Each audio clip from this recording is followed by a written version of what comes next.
Well, hello everybody. Hi, welcome to the Hierophant. Today is September the 24th, 2020, Anno Domini. Or Anyo. And I don't know why I'm doing all that today, but I was just sitting on the porch, finishing up listening to a video. I just wanted to sit outside for a little bit. And after the video was over, I took my headphones off because it sounded like it'd be a splendid day outside. I haven't been hearing the crows. I'll hear one crow every now and then, and it never stays long. It'll just go and then it'll be like gone. Yesterday I was sitting on the porch and I thought I smelled spring for like a split second, and I don't even know what spring necessarily smells like, but like the smell of spring just blew in on the wind. Also, I talked about some justice yesterday that I guess I just read the headline and made some assumptions that were incorrect, but that's fine because justice is still coming. Sometimes she plays that long game, and when she plays the long game, it's a slow burn. Anyway, the star. So I'm sitting outside listening to. Okay, yeah, let's move some of these off camera so I can actually shuffle. I'll move them to the side. I was sitting outside listening to the sounds, and it sounded quiet, but like it almost sounded like something was missing. And it might be super weird. Call me weird. But it sounded like something was missing. And like the little, I don't know, what are they? Cicadas, grasshoppers, whatever, the little insects. Ooh, now the chariot and the star. Okay, all right, I see that energy. Thank you. Moving forward with that healed path. On that healed path. Oh, the dynasty and the star. Ten of Pentacles. Such good cards coming out at the cut. But yeah, like the bugs were still going, but it just sounded like something was missing. Like there was silence between the noises. And I just thought that was super weird. Well, there's the Nine of Swords with the Ten of Pentacles. Okay. That could be us being afraid of all of the stuff that's coming in, but it's like we've already healed that. Yeah, like we've already healed that, and it's our reward. So, I don't know. But I have 4 Oracle decks out today. I'm going to give these a shuffle, or not. If this is a major arcana, so the plan was to ask Siri to pick a number, pick a major arcana. Mickey! Girl, this is so funny. Hey, Mickey, you're so fun.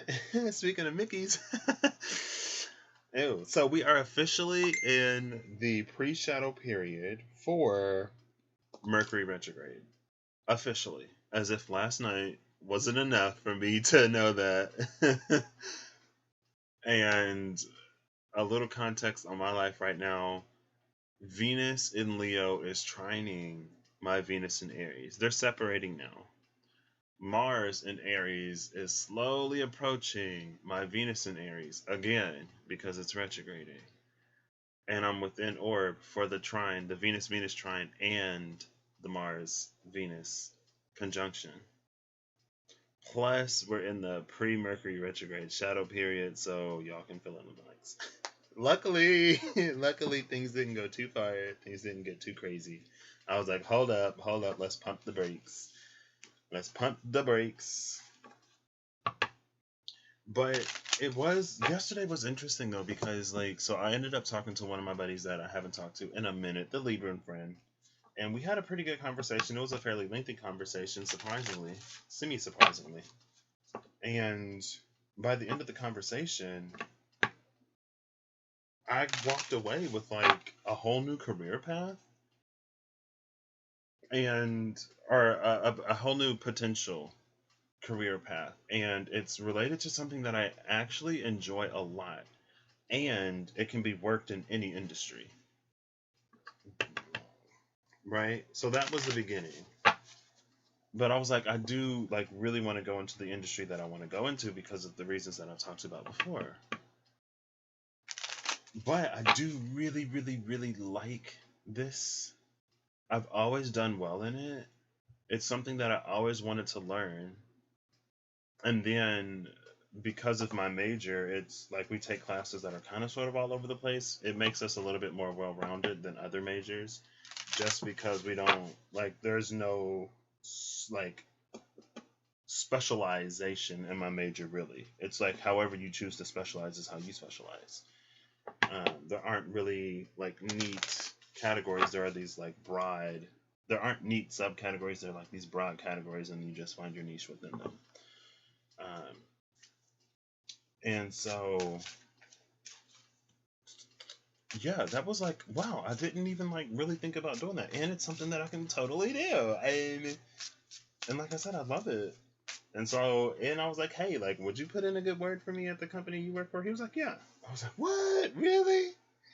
I was like, yeah. And I was like, we would work together. Like, you wouldn't mind. And then I was like, ooh, Dayat. I love to see Dayat. Or Da'at.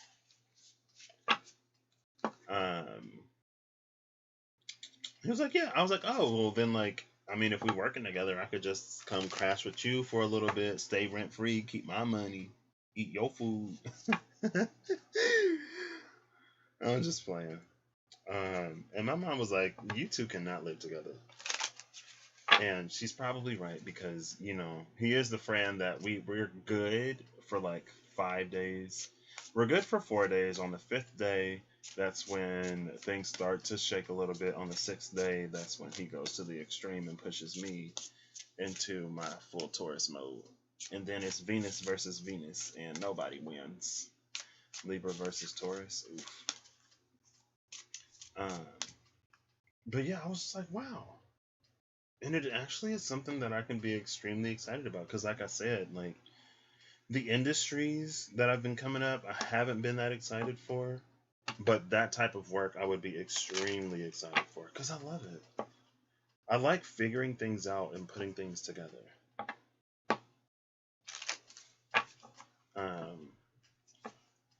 And working with stuff. I love working with stuff. Is this Rest and Rejuvenation with the Magician in the Mirror? It is. And so that was one conversation. I was like, oh wow, that's something brand new. And then I reconnected with someone from my deep past, and Venus, Mars, Mars, Venus, Mercury retrograde. Had to pump the brakes real quick. And I didn't necessarily expect that. It's like all of my inhibitions are gone. And it isn't necessarily something that I haven't thought about, especially in the past 5 years. But usually I have like that extremely healthy level of inhibition that keeps me from doing anything too crazy. Well, she was gone last night. She was out of the building, and all I had was Venus, Venus, Mars, Venus, Mercury retrograde pre-shadow. But then I was like, oh, hold it. And then we actually sort of talked about an experience that he's had, and that was kind of sort of related to the same thing, but not really. But in talking to him, like, he's also a Pisces. I don't know what it is with me and fish. Somebody need to get me out the ocean. But like he gives really, really, really, really, really good hugs. And like good hugger is my kryptonite. Honestly, it really is. Somebody gives good hugs. I don't know. It's just like that's somebody that you can trust in my mind. So he gives really good hugs, and he's a little taller than me, which I like. And we do have a lot of similar interests, and he's like a pretty good guy. He has a big heart, and I love that.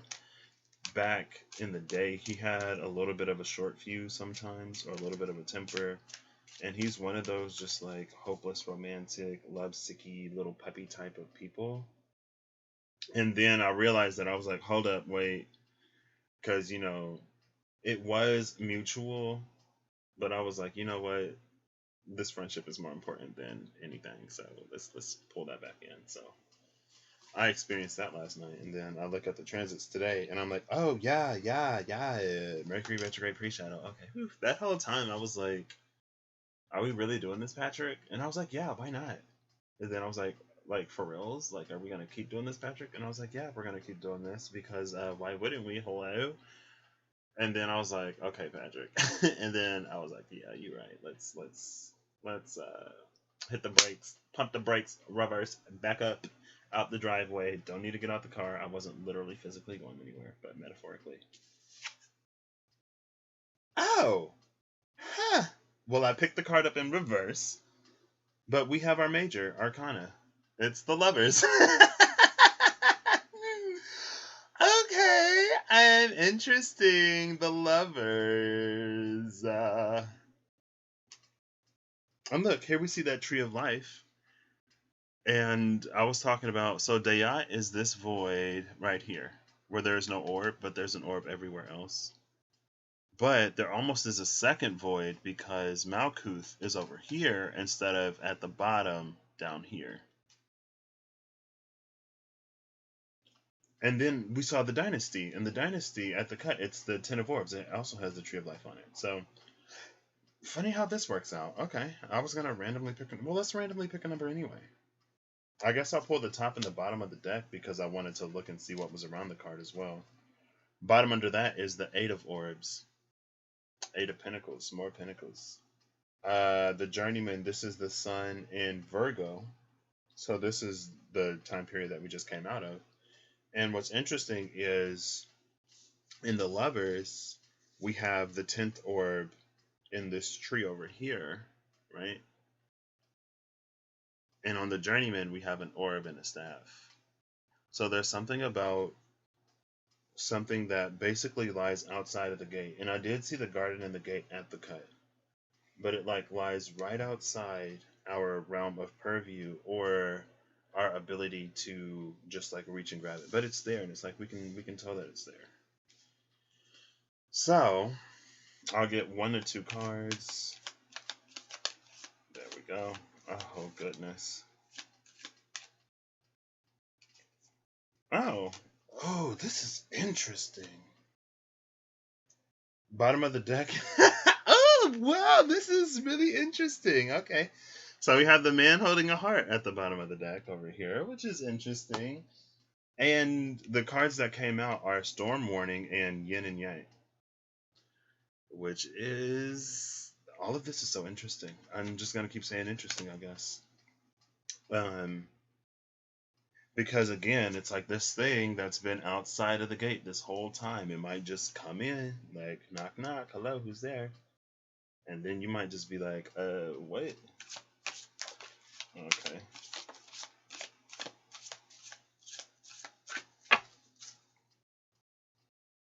And these both came out face down. So those are, oh, wow, this is two. That's fine. Who was this? Cam.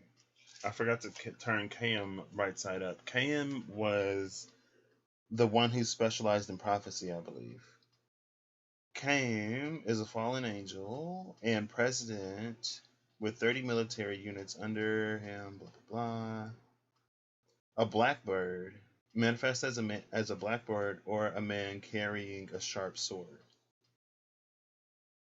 That's interesting. Yeah, I'm pretty sure he's the one.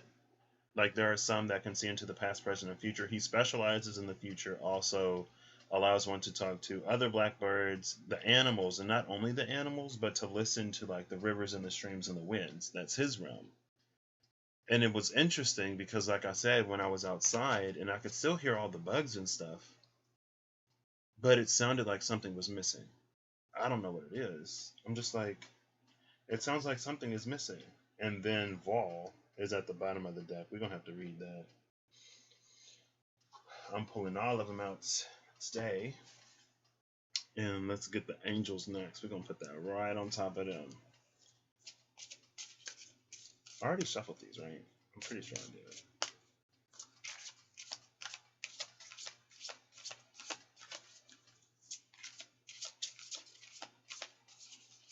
But yeah, and then I started talking to one of my other buddies today. We haven't talked in a minute.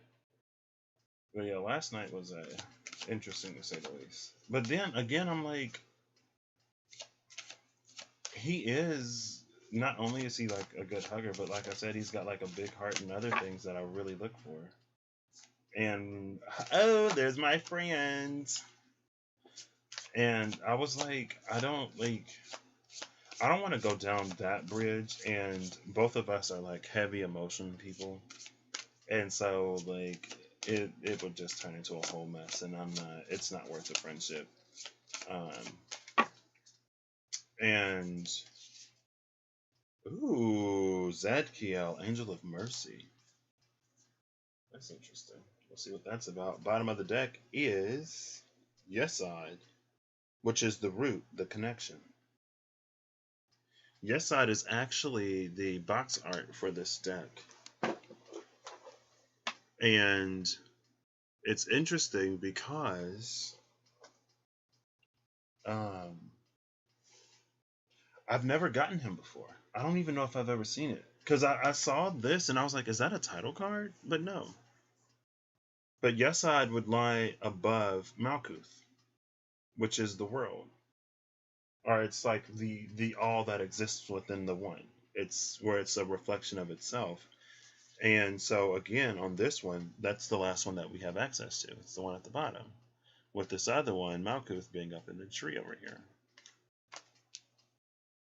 Okay. But it led me to think of like transformation. I think I might have dropped another card. Now I gotta count these real quick. 1 second. 2, 3, 4, 5, 6, 7, 8, 9, 10, 11, 12, 13, 14, 15, 16, 17, 18, 19, 20. 2, 3, 4, 5, 6, 7, 8, 9, 30, 1, 2, 3, 4, 5, 6, 7, 8, 9, 40, 1, 2, 3. Yeah, it's down here somewhere. It made me think of like what I actually want and what I'm actually looking for. And what? Pre started a live video, girl. What you doing, Pre? There's another friend from back in the day. Oh my gosh. Oh my gosh. Oh goodness. Come on. It made me think of like what I'm looking for and what I'm willing to wait for, but also what's worth waiting for, but also like I'm not in a hurry to go anywhere. And so last night was an opportunity for me to really check my desire and those that the id, those primal carnal desires, and what it is that I actually want and where it is that I'm actually going. And it's not that he can't provide any of that, but again, it's like we kind of sort of tried one time and nothing ever happened. I tried to talk to him and we just didn't hit the depth of conversation that I need for myself personally. Plus, he's like way into a lot, like we have a lot of common interests, but he's like way into it. And I'm not necessarily always trying to be, in that energy all day, every day, 24/7. And so there's a lot of compatibility there. But ultimately, I don't think that it would work out for. Well, it would be all right, but I feel like we could both do better. We could both find someone who's even more suited to each other. But like I said, it was an interesting. Yesterday was interesting in a lot of ways because I also got to sort of, like I said, question the path that I kind of sort of had myself on, or at least the things that I'm thinking about doing. It was an opportunity to expand on some things, to really think about the future. Hold up, I'm gonna count these one more time. 1, 2, 3, 4, 7, 8, 9, 10, 11, 12, 13, 14, 15, 16, 17, 18, 19, 20. 1, 2, 3, 4, 5, 6, 7, 8, 9, 30. 1, 2, 3, 4, 5, 6, 7, 8, 9, 40. I have all of them. Yeah. One of them felt like it was a little thick, like a card had stuck, so. I actually have all my cards. I thought I dropped one. I didn't. Okay, so. One more, please. Thank you. Breakthrough. Nice. Like it. Love it, actually. Bottom of the deck is Galactic Guidance 18, which is a 9. 18 is also the moon card. Me talking about these fish. I don't know. I don't know what it is with me and Pisces. I was talking to my mom yesterday about how I think last year I just met a whole bunch of Pisces people unintentionally. Because I told my mom, I was telling her about this one dude, and I was like, "You remember that one dude I was telling you about that? I had that you helped me get a moment of realization about. He was also a Pisces. I didn't find that until on Instagram a few days after my birthday. He was like, "Oh, it's my birthday." I said, "What? You're a Pisces?" He said, "Yeah." I said, "Girl, what is happening? What is happening? I don't know." So Pisces for me play the long game. Gemini are quick. Virgos are friends. Sagittarius are hit or miss. And I don't want to be like a sign snob, but it's just because I feel like with Sagittarian energy for me, sometimes I like to explore a little bit more in a watery way. And Sagittarius is a very air type of energy. And it's not that it's not capable of going below the surface, but I think it more aligns to like what is more observable, either like hypothetically or actually. And it doesn't necessarily deal too much in the realm of like fantasy and exploration of that, which I am all about. So, and again, like not all Sagittariuses are like that. I do have a Sagittarian best friend, and she's amazing. She's Sagittarius with I think her mid. She's like a Libra rising, and her midheaven is in Cancer. And she'd be like, I don't know why people always come to me with their emotions. Like, why do people think that I'm whatever? And then I saw that. I was like, oh, okay, girl. Well, this is why. So, let's get into this. All of that personal stuff aside, I just decided to bring it up because it's an energy that's out there. I feel like the wheel is beginning to turn, but it might be turning still, at least in directions that I wasn't expecting. And I feel like I thought I found the pivot that I was going to hit, but I feel like I'm still pivoting, which is fine because ultimately all of these changes in direction will lead me to where I need to go. It's like if I'm navigating down a road and there's twists and turns in the road, it's only natural to expect for things to change and evolve a little bit, right? So I don't take it too drastically. I'm just like, oh, well, let's flip these over. I don't know how I'm going to do this. How am I going to do this? I'll just go for it. Okay. So we'll start with, I kind of want to end with these. We'll start at the top and work our way down. And then this could either be conscious and subconscious influence, past, future, present, future, past, present, however they resonate, they'll reveal themselves to me.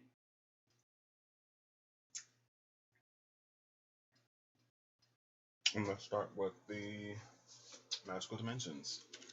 Just as like a heads up and to be transparent, like I said, I'm human too, and I got flesh just like everybody got flesh, but also, at least at this point in my life, I'm more interested in the long term and like what feels good in the moment versus like what'll actually pay out.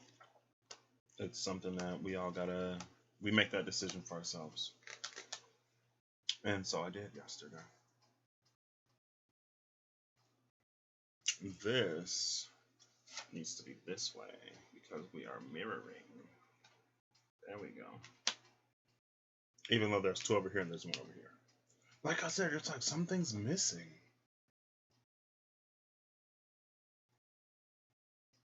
I don't know. Because I wanted one card for each, and I got one card for each, except for this. Now, this is the Demon Tarot, so depending on who these characters are, I usually don't get ones that are too bad, honestly. I get some that have been, like, demonized from other cultures. Like, there's the bear spirit that, like, hunters or fishermen, it helps them out. Like, Kali is in here, and y'all know Kali is my girl. Maybe y'all don't know. I like Kali. Kali Ma. I feel like she gets a really, really bad rep, but if we look at the state of the world and masculinity and how not great it tends to be, it would make sense that Kali is somebody who's demonized because her whole thing was to kind of sort of put those types of energies to bed in a way that nobody else really could. She's specially designed and equipped to handle it. She's very much that your reign is over type of energy. But she spooks the girls because of her, I don't know, necklace of skulls and swords and faces. I almost lost my icebreaker again. So transformation is number 41, which is a 5. Breakthrough is a 4. So I love this energy because the Lovers is about decisions. And it can also be about lovers. The 41, 4 is a number of stability. And I feel like this is about reaching the next level. So we have stability, but to go beyond that or to come into a greater stability or to not all stability is good. Sometimes we can have a bad foundation, or sometimes things can be so warped and twisted that it's like a tangled up ball of a mess of a lot of stuff. And as long as you're not trying to unravel it, then it stays in place. Right? But when you want to get out of it, that's when it's extra messy and you start to encounter that resistance. And that's what this is. That's the breakthrough. It's untangling. It's the beginning of untangling where you still have knots and stuff. I got to look at this. I'm sorry. I've been getting some emails that I need to reply to quickly. So that one was spam. And so that's the breakthrough. That it's the way out. It's the window of opportunity, but we haven't yet taken it. It's just presented itself. On this side is transformation. That's the 4 that also leads into the 1, which is overall a 5. This is like the first steps out, the beginnings of it, but we're already in it. And so we're trying to find a new stability that is more harmonious with the 6. And so transformation, the 41, it's like reconciling within oneself the things that will lead to that harmony. It's establishing it internally before it comes out externally. Here's the window of opportunity. Here's the vision. Here's the thing that you weren't seeing before. Here is how it's changing you. But you still have to go through the gate. It's almost like she's standing inside this portal.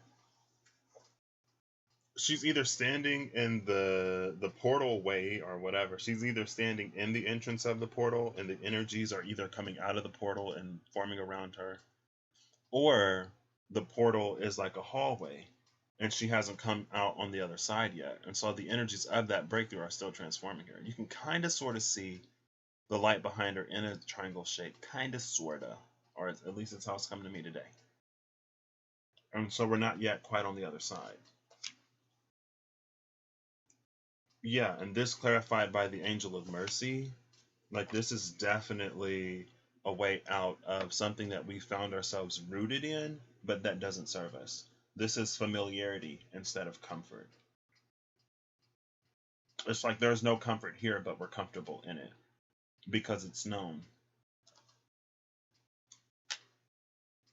Whereas over here, it's not. Not only is it not known with Dayat, it's also unknowable. It's the void in the heart of the tree of life. It's there for a reason, but we don't know what it is. And you won't know until you go through it. And it's interesting because Exploration came out, was that yesterday? Or the day before yesterday? No, yesterday I had the dice. Ooh, I'm getting these random coughs that come up. Let me grab some water. And it's usually like, as soon as I start talking about something in particular, or at least that's how it happened yesterday. I also talked to Emily yesterday. I talked to quite a few people yesterday.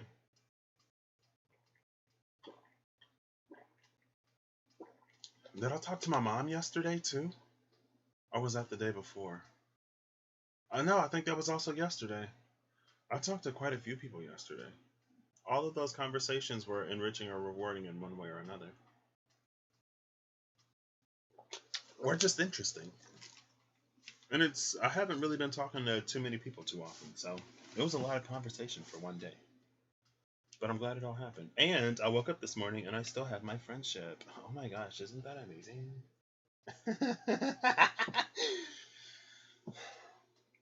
He was like, Patrick, I know you're not this type of person to do this to me. I said, you right. I'm glad you know me, because, we both dudes, and so we understand. Even women can understand when, especially when it's been a while. Anyway, it ain't about that. Let's get back to this. We're entering the unknowable with Dayot.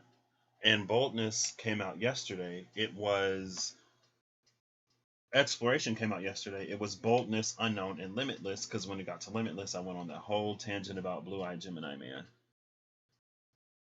I should reach out to him and see if he's all right. I actually had the thought too a few weeks ago because we talked about some things. And one of the last conversations we had in person, he was talking about how he read a quote that said to be the CEO of your own life, and how that changed his life and his approach to life, and how he went from, and he's a Gemini, so hey, how he went from just like kind of sort of letting life happen and rolling with the punches to actually having a presence in his own life and having a voice in his own life. And it's so weird. It's like I feel like a lot of us are the main characters of our own stories in some ways, but it's a story where the main character just like deals with whatever else everyone else is kind of sort of putting them through. It's not really a story driven by the main character and their own desires. And if it is driven by their desires, it's primarily, more often than not, a lower desire, something more carnal, something more base, right? Sex, money, pleasure.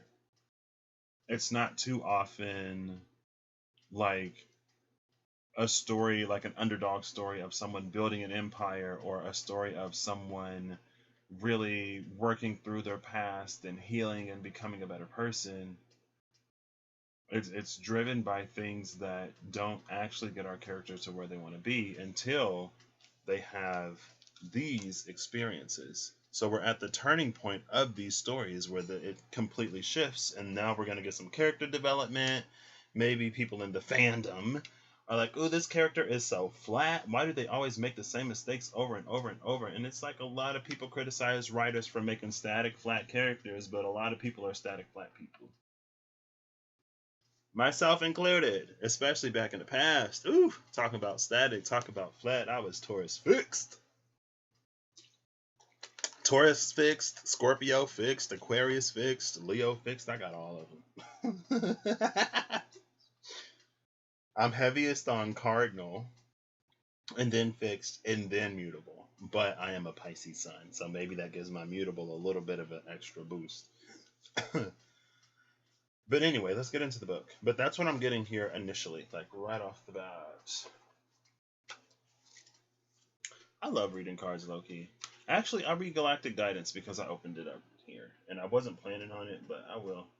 Under Galactic Guidance is Oneness, which is Balance, Patience, and Divine Masculine, which is interesting that we have Galactic Guidance and Oneness. This is that something outside that we're one with that hasn't yet come into the picture. Galactic Guidance and Oneness. I think there's a theme here, you guys. I don't know. Call me crazy. I might keep saying that today. Star Family, Assistance, and Cooperation. Image connected with the galactic blue color ray. Galactic guidance resonates to that energy of star beings that exist across the multitude of galaxies and also surround and assist with the Gaian transformation. They help in keeping the peace within the Galactic Federations and the Great Plan. There are more worlds beyond which the eye can see, and more expansive wonders that the mind can fathom. These powerful beings of otherworldly origins with positive interests in Gaia also wish to connect with her inhabitants to ensure a peaceful coexistence. The Oracle interpretation says galactic beings wish to connect with you to share their wisdom and advanced technologies. You are also ready to reconnect with Star Family, who will be of great benefit for your future. Open your abilities of telepathy and alternate forms of communication. Listen carefully to signs and messages that are coming through at this time. You are ready to advance. We have moldavite and meteorite as the crystals and neroli as the oil. Now, if you don't follow that starseed sort of philosophy, I think galactic guidance can be someone in your vicinity or in your life who has an experience and a perspective so far removed from everything that you know that it seems completely alien to you. Let's say, for example, one second. Okay, I thought my mom was coming back here. Let me try to think of a good non-specific example. For example, let's say that for whatever reason, growing up, you never saw anything red. Because I'm looking at this red little ox cord I got. You've never seen anything red, and there's someone that comes into your experience, and they're describing to you all of these. Oh, let's say that you're colorblind. Because I remember seeing this example. Let's say that you're colorblind and you, like, apples are a thing, right?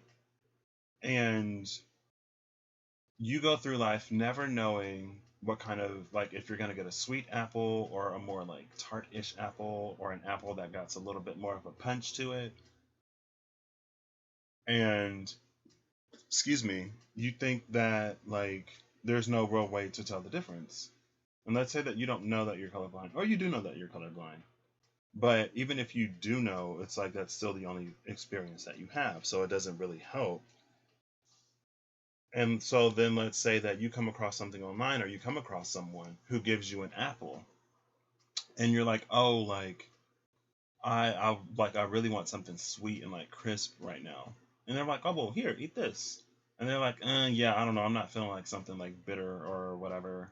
Like, I only want the sweet kind, and I don't want to ruin my stomach because of how it's feeling. And they're like, okay, well, eat this. And then you're like, well, that's like a 50-50 chance, or whatever the odds are in your mind from your experiences, right?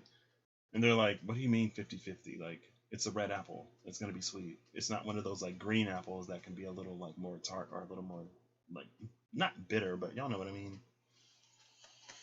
The red ones tend to be the ones that are a little bit sweeter, or maybe I got it mixed up. I can't remember right now, but I'm pretty sure the red ones are the ones that tend to be sweeter. And like, this is a red apple, it's sweet.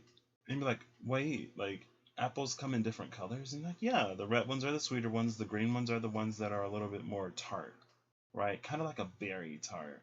I don't even eat berries. And so this concept of someone having clarity, absolute clarity in a space that is so random and chaotic and unknowable to you, it's alien. And let's say that for whatever reason, you, like I said, it's an example, but this person teaches you how to see color even when you can't differentiate it because it's never been your experience. And that's this breakthrough transformation, because the more you work and practice at being able to differentiate color, even if you are still colorblind, maybe you'll be able to use the subtle differences in shades and hues to tell the difference, right? Like, I worked with somebody who was colorblind, and we were like, he was doing all the backgrounds. We were like, okay, on the first and fourth floors, we're going to do, on the west side of the first and fourth floors, we'll do blue. On the east side of those floors, we'll do yellow.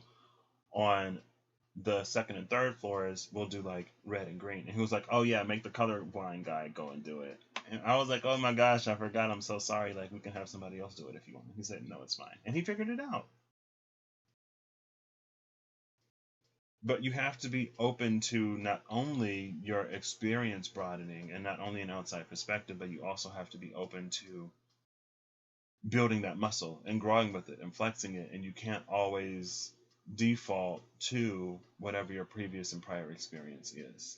The world is a lot bigger, there are a lot more perspectives, and 9 times out of 10, what you're wishing for and hoping for and working towards, what you're trying to get, again, it's so far removed. It's up here. It's so far removed from everything that you know. It's completely outside, and it's on a whole other branch. And Eight of Pentacles, Eight of Orbs, and behind this is the Healer with the King of Wands behind that, Archangel of Glory.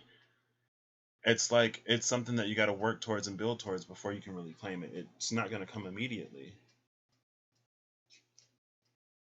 So let me actually get into the cards that came out. I do want to read Transformation first, and then I'll read Breakthrough.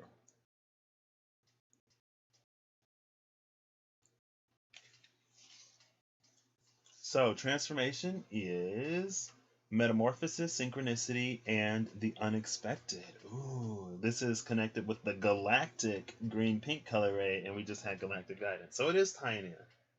Again, if you do subscribe to being a Starseed, then maybe your star family is trying to reach out. Maybe it's about soul family. Maybe there are other incarnate Starseeds who you will meet up, connect with, and expand and grow in a way with, where other people may not necessarily be as easy to connect with in that space and to grow with. Like, for example, a lot of people resonate to Pleiadian energies, and honestly, personally, for me, Pleiadian energy is a little bit too love and light.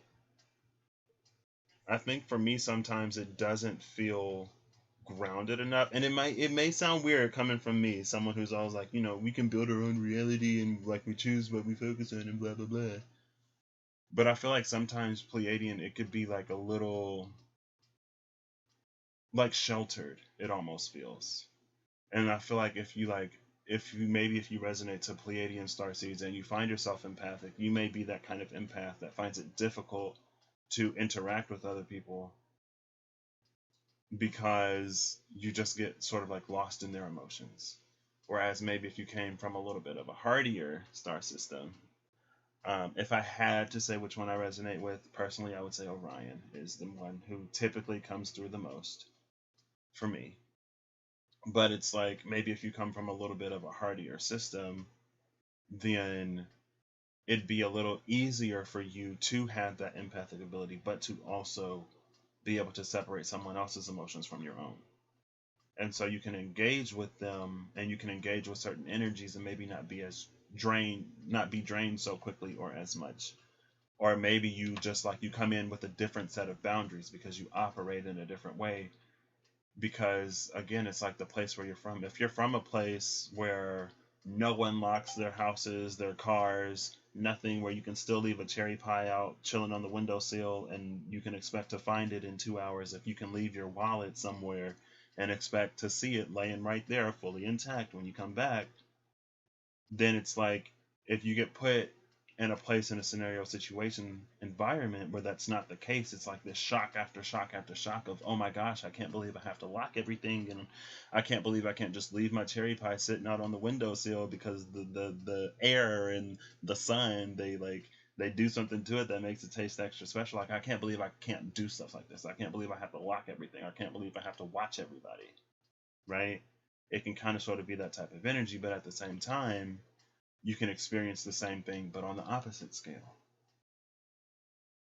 where you come from a place. And that was kind of sort of my experience, even though I haven't like lost a whole bunch of stuff growing up. It's just like I don't leave things unlocked. And so when I was living in the dorms and even my apartment, like I lock my door, I lock the door. I'm like, if you want access to this room, you need to carry your key because I'm not leaving my stuff open to be stolen just because you want to live in whatever world you want to live in. Especially like it happens, and 9 times out of 10, somebody lose their laptop, their TV, their PlayStation, whatever in the dorms is because they didn't lock the door.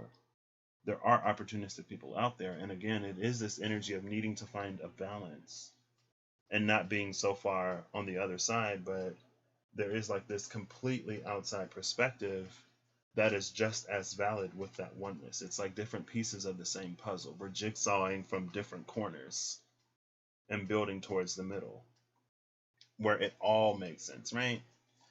But that's personally, whatever. I don't know. I don't really like dig into it too much, but that's just my initial interpretation, I guess, initial vibe from it. So it's like, I do, but I always gravitate towards like super bubbly people. And some people don't like super bubbly people. Some people are like, ew, they're too happy. But I love it. I love it because it lifts my energy, and I like matching them in that space. I think sometimes too I can try to match people in the at the energy that they're in, and that's something that I've stopped doing here lately because it's like if I'm higher and you're lower and you're trying to bring me lower, I'm like I don't know. That's a mismatch for me. So, transformation resonates to direct connection with galactic spiritual guidance. This special ray assists one in stretching past the confines of the individual soul and enlisting support and love from cosmic star brothers and sisters, dissolving any limitations of successful communication with other multidimensional beings. This penetrating ray lends a sense of peaceful cooperation. There's cooperation again. Unity and association that extends beyond the density of time and space. Cooperation, unity, that's stuff that we need in the world right now. Communication channels from otherworldly beings are open for you now, so expect the unexpected. You will soon be undergoing a major transformation that will shift you like never before. Be open to unexpected and synchronistic events. Like the butterfly emerging from the chrysalis, it may feel a bit distorting at first, but something very magical is about to transpire in your life. Allow this and you will soar. Tanzanite and kyanite are the crystals here, with eucalyptus being the essential oil. And again, it doesn't necessarily have to go all the way to, the starseed extent if that's not something that you resonate to. It could just be a different perspective. It's like people can grow up in the same country, same state, same town sometimes, and have completely different experiences and see the same place through a completely different set of eyes. Sometimes it's intentionally designed that way, not always. But it's about being open to whatever this breakthrough is, being open to expanding through the space of this breakthrough, because this breakthrough may not be a one time sort of thing. Oh my gosh, this is going to be a long one. This is going to be a long one. I should have picked cards I didn't have to read. I don't have to read these, but these I'll have to read. These I'll have to read, and the rest I could figure out, but we might as well. So, number 4, this is breakthrough. It is leap of faith, freedom, and new beginnings. I love that. It's connected with the Sedona color ray. Breakthrough resonates to this exhilaration of risk taking. It requires a loving allowance to begin something new, because new experiences require the old patterns to be dissolved, transmuted, and ultimately transformed. And then here's transformation. That's what I was saying, the 4 into the 5. We all with the program. Okay, cool. Ew, ew, ew. I just got I feel like my sinus pressure just went up for some reason. That was weird. Success into this shift means that all the pieces come together and things finally make sense. I was talking about building the puzzle towards the middle from different corners. This clarity inspired ray brings fresh new perspectives and new foundations to be built that will ultimately flourish with ease and grace. That is giving me Saturn square Mars, Saturn going direct, Mars going retrograde energy, right? It's all about the new foundations that we're building. And right now, Mars is slow enough. So I guess maybe that's something I experienced last night. Mars is slow enough that when things begin to kick off, you can be like, hold up, wait a minute. Does this actually serve the foundation that I'm trying to build for myself in my life right now? No? Okay, cool. Let's ice this. All right. Sorry. And I did apologize, I was like, I was like, hey, I know I was a little mess, and I'm sorry, but I ain't trying to go nowhere that I can't recover from. And then this is a friendship that I do appreciate. Even like it's a very like almost stereotypical high school friendship, at least for me. There are some of your high school best friends that you keep in constant contact with or more in contact with, and then there are other ones that you sort of like come in and go out of with, right? When life gets heavy or whatever, then especially if there's distance between you, you like focus on your stuff, they focus on their stuff, and then I don't know, something reminds you of the other person, and then you reach out and you talk again. So, but it's like it always picks up where it left off. It's never weird or awkward, unless it is. Then take it as resonates. You may be remembering your ancient wisdom, or oh, that's awakening. I went all the way to the other side. Well, I'll finish reading this line because maybe it's relevant. You may be remembering your ancient wisdom or other ancient knowledge from other civilizations. Okay. Maybe that's you connecting to the truth of the world that you wish to live in, right? But we also need some transformation. You may be stepping into unfamiliar territory and you are being asked to have faith. Freedom is important right now, and you must be allowed to express yourself.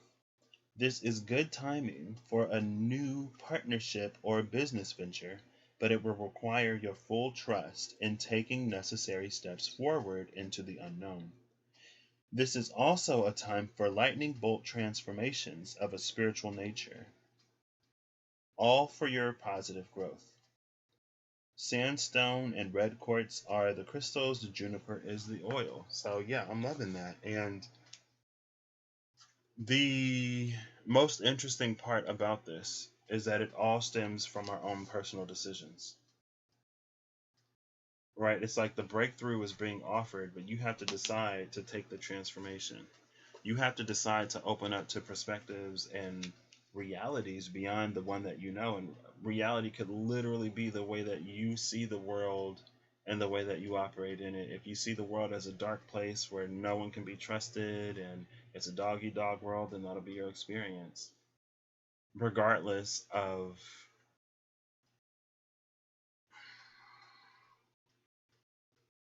that'll be your experience because you make it your experience, but there's an opportunity to see the world in a brighter way.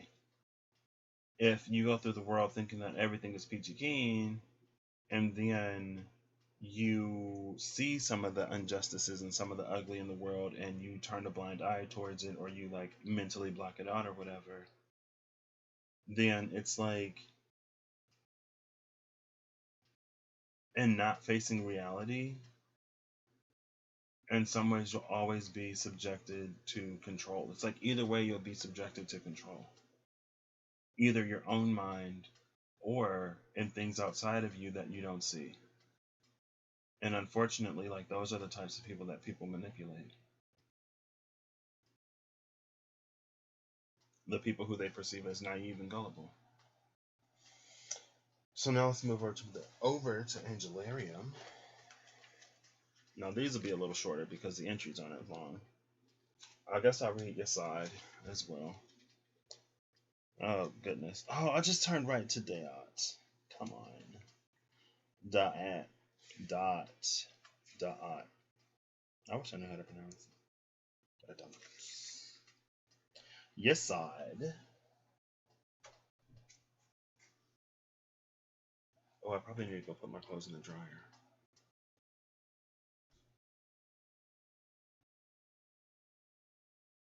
I think somebody just put something in the dryer, so never mind. I'll do it later. Yes side is the root and connection. There we go. Let's get him hooked up. The ninth emanation, the foundation that supports the world and forms the gateway between the spiritual and the physical. And here's the breakthrough gateway. Didn't we just talk about the body, mind, and the soul? Supports the world and forms the gateway between the spiritual and the physical. Here we go. Yesod is the medium through which we experience the tree of life. Upon his shoulders rests the sky, and all that lies beyond it runs through his fingers. We stand at this doorway and peer through, seeking answers to our nature. Through the indigo orb, a gateway appears. As a single column again, the flow of energy through the tree only moves downward. Yesod is the last stop before moving into the fully physical realm. He is the looking glass through which we examine ourselves, found in new life, speech, and a doorway. Well, here's a doorway that is all about new life. So that's Yesod. And so coming off of that Yesod energy, I feel like Dayad is just like, again, it's unknowable. It's something for which we have no experience, but just because we don't have any experience doesn't mean that there isn't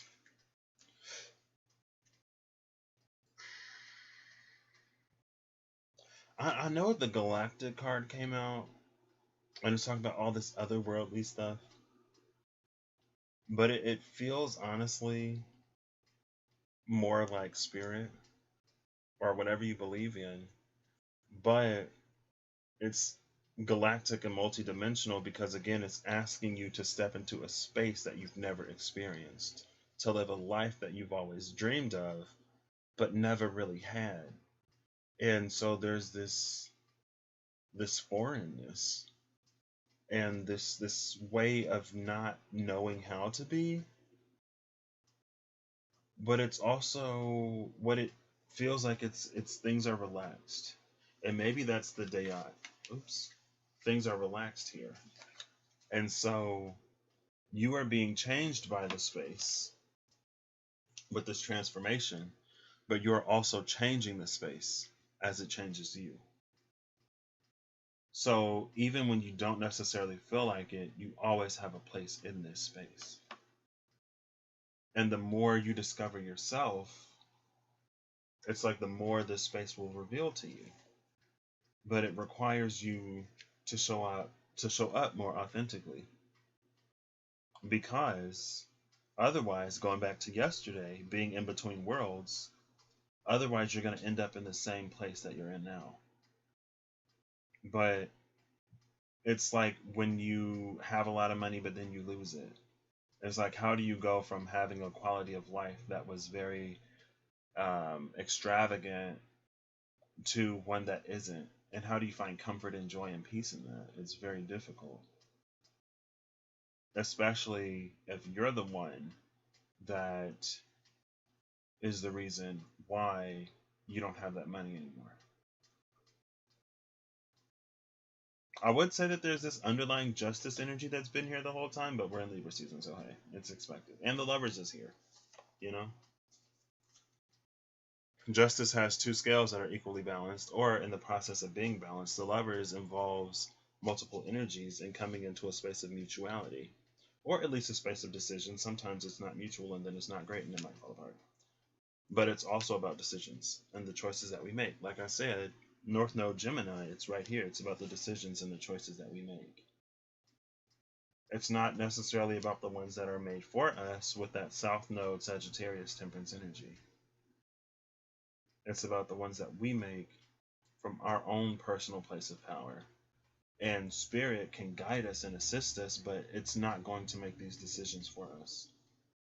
It's time to really master the power of our free will and our desire, and to channel our higher beings into what we do to really create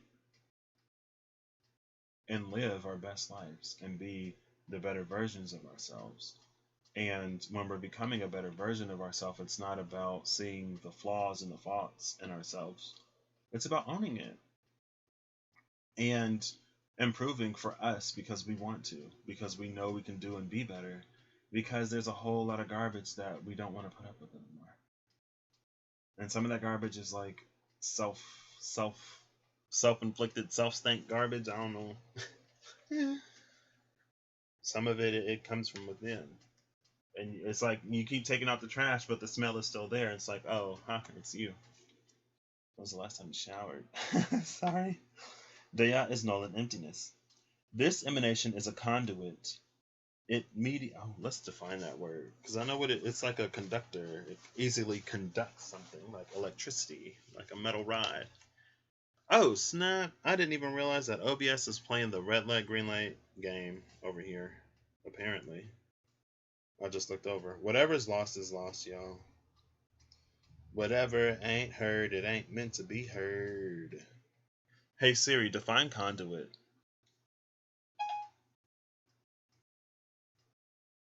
A channel for conveying water or other fluid. Do you want to hear the remaining one? Yes. A tube or trough for protecting electric wiring. Why is it going red, yellow, green? Red, yellow, green.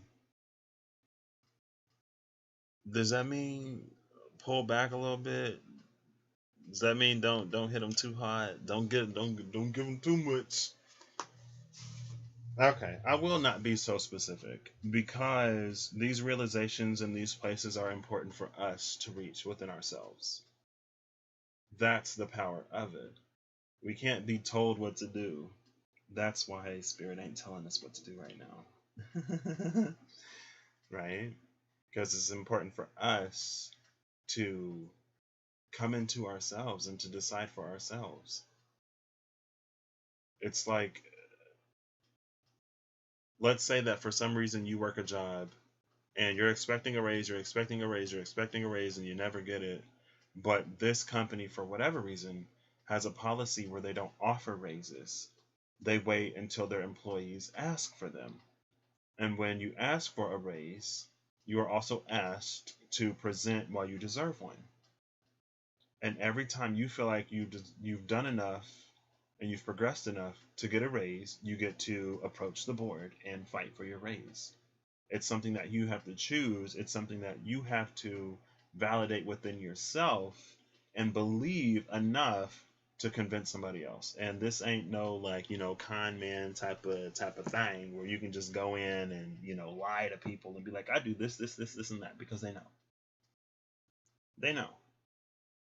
But again, it's something that we need to validate within ourselves, and it's kind of sort of that energy. If you want to get closer, you gotta do more. It's like any other relationship. You have to show up if you want more out of it. It's like a job. You gotta show up if you want to get paid, right? So, not to go necessarily book deep with this, because I guess that's the message that I just got. Don't be on here for like 3 hours because you still got other stuff to do. And it's already been an hour, and you still got lots more cards. I will still read these though. So with Dayat again, well, I've already read these. It's like in this space, I'll read when I need to. In this space of transformation, we're entering the unknowable. Dayat is the unknowable, rather than just the unknown. It's the thing that's always mysterious, that we can never pinpoint. And it's almost like by the time you get to the point where you can understand it, you've already found yourself on the other side of the portal. You've already exited the realm for which it was unknowable, because for you, it's now something that may still be unknown, but it's not unknowable. Even if you don't ever fully get the full understanding of what it is, if it's unknowable, then it's almost the space of you never being able to even take a piece of it and begin to know it. Because once you get a piece and another piece and another piece, you can jigsaw it together. It's like when you come out on the other side, you'll be one of those tin hats that people call crazy. Not literally, but maybe for some people, I don't know. I believe that everyone has a piece of wisdom and truth and knowledge, and that's why I try to listen to everybody I come in contact with, regardless of how educated or uneducated they are or feel. I always listen.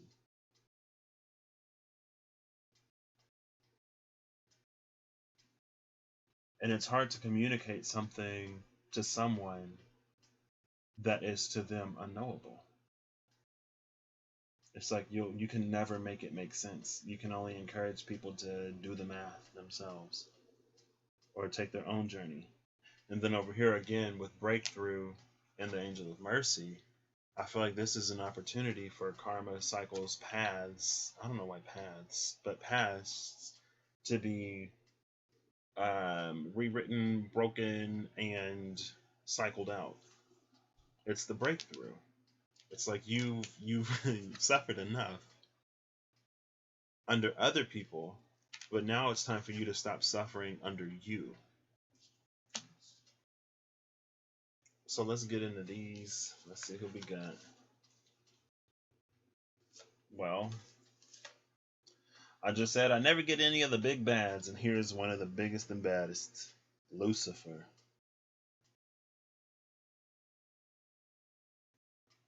It's also the name of the morning star, the planet Venus, which is also known as the bringer of dawn. And I have been talking about Aksunade, haven't I? That dawn energy. And then here is the morning star, bringer of dawn, also shares a name with Venus. And I was talking about how Venus has been wilding in my chart. She's wilding, y'all. She's wilding. One of the things that I don't like about my Venus in particular, that I've discovered in the past year and a half, is my Venus is in Aries. And so that puts me in a position to go after the things that I desire and I want. But it seems like I've recently discovered that one of the things that attracts people to to me the most is my drive and ambition. And I don't like that because I got a lot of lazy in me. I ain't even gonna blame it on all the Taurus I got. I'm not gonna blame it on the Cancer I got. I'm not gonna blame it on the Pisces and everything else I got in me that does not like to move. Because I remember I was talking to somebody and he was like, "Ooh, like a dude with dreams and motivations, like that's hot." I'm like, "What? Please don't let this be the thing that attracts people to me." Because I don't know how much I got.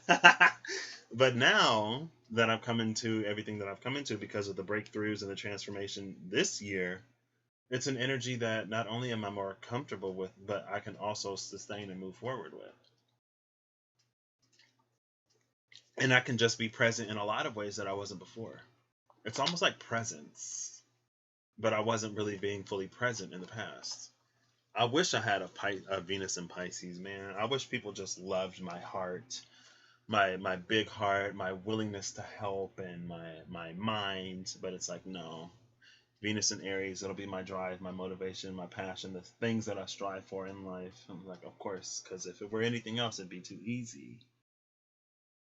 And some folks say that life can't be easy, but I say that's an old paradigm, and it's time to start living that easy life. And it's not easy settling. It ain't easy, but it's the payout because of how we show up that makes it worthy enough that we call it easy. And then Stalos or Stolas is the other one. So we'll read these two. But there's okay. It was like this. So honestly,